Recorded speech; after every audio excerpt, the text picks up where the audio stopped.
বাংলাদেশের সংখ্যালঘুদের উপর নির্যাতনের অভিযোগ নিয়ে সম্প্রতি একটি প্রতিবেদন প্রকাশ করেছে মার্কিন যুক্তরাষ্ট্রের ফেডারেল সংস্থা commission on international religious freedom. তাদের 2025 সালের বার্ষিক প্রতিবেদনে দাবি করা হয়েছে, শেখ হাসিনার ক্ষমতাচ্যুতির পর সংখ্যালঘুদের উপর আক্রমণ বেড়েছে। প্রতিবেদনে বলা হয়েছে, সাবেক প্রধানমন্ত্রী শেখ হাসিনার অপসারণের পর হিন্দু ধর্মাবলম্বী এবং মন্দিরের উপর হামলা বেড়েছে বলে হিন্দু সংগঠনগুলো অভিযোগ করেছে। যদিও বাংলাদেশের অন্তর্বর্তীকালীন সরকার এসব দাবি সম্পূর্ণ অস্বীকার করেছে। সরকারের প্রধান উপদেষ্টা প্রেস উইং থেকে জানানো হয়েছে, সংখ্যালঘুদের উপর নির্যাতনের ঘটনা ধর্মীয় কারণে নয়, বরং রাজনৈতিক উদ্দেশ্যে ছড়ানো অপপ্রচার। এছাড়া তাদের দাবি, মার্কিন প্রতিবেদনে অনেক তথ্য যাচাই ছাড়াই তুলে ধরা হয়েছে।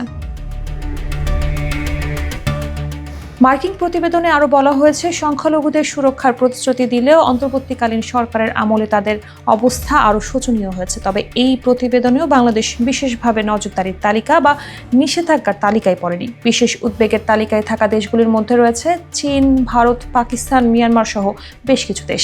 তবে বাংলাদেশ সেই তালিকা থেকে বাদ পড়লেও সংখ্যালঘুদের নিরাপত্তা নিয়ে আরও কার্যকর পদক্ষেপ নেওয়ার সুপারিশ করা হয়েছে। সংখ্যালঘু ইস্যু ছাড়াও প্রতিবেদনটি ধর্মীয় আইন, রোহিঙ্গা সংকট এবং শেখ হাসিনার পূর্বের বিতর্কিত মন্তব্য নিয়েও আলোচনা করেছে। শেখ হাসিনা খ্রিস্টান রাষ্ট্র গঠনের ষড়যন্ত্রের অভিযোগ তুলেছিলেন, যা মার্কিন প্রতিবেদনে উল্লেখ করা হয়েছে। প্রতিবেদনের ব্যাপারে সরকারের ভাষ্য, সাম্প্রদায়িক সম্প্রীতি অটুট রয়েছে। সম্প্রতি পূজা উৎসব নির্বিঘ্নে পালিত হওয়াকে তার প্রমাণ হিসেবে তুলে ধরা হয়েছে। তবে রাজনৈতিক সংঘর্ষকে ধর্মীয় সহিংসতা হিসেবে প্রচার করা সরকারের অভিযোগ রয়েছে। তারা আহ্বান জানিয়েছে আন্তর্জাতিক সংস্থাগুলোকে সরেজমিনে এসে পরিস্থিতি মূল্যায়নের জন্য।